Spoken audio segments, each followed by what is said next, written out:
ევროპარლამენტარები მაჰსა ამინის გარდაცვალებიდან 3 წლის შემდეგ მსოფლიოს ირანის სამოქალაქო საზოგადოების მხარდაჭერისკენ მოუწოდებენ.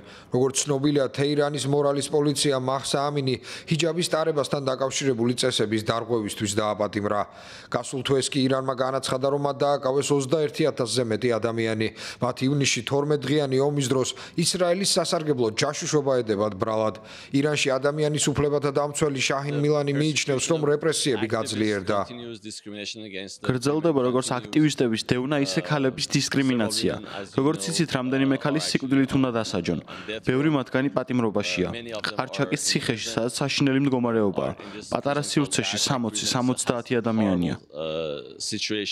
ირანის წინააღმდეგ სანქციების აღდგენის გარდა გერმანელი ევროპარლამენტარი მსოფლიო საზოგადოებას ირანის რეჟიმზე ზეწოლის გაძლიერებისა და ადამიანის უფლებათა დამცველების მხარდაჭერისკენ მოუწოდებს. საკმაოდ მნიშვნელოვანია, რომ გავზარდოთ ზეწოლა ამ სასტიკ რეჟიმზე, რომელიც საკუთარ ხალხს თრგუნავს და ახორციელებს ტერორს რეგიონში. ტრანსნაციონალური რეპრესიები ევროპაშიც ვრცელდება.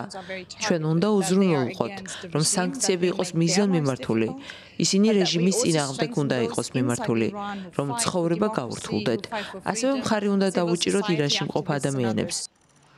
საფრანგეთმა, გერმანიამ და დიდმა ბრიტანეთმა, რომლებიც ჯერჯერობით ირანთან ვერ თანხვდებიან ბირთვულ საკითხებზე, აგვისტოს ბოლოს აამოქმედეს მექანიზმი, რომელიც მიზნად ისახავს 30 დღის შემდეგ ირანის წინააღმდეგ სანქციების ხელახლა დაწესებას.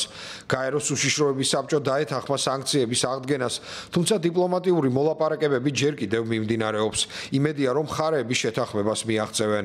ეკონომიკური სანქციების შესაძლოა 28 სექტემბერს შევიდეს ძალაში.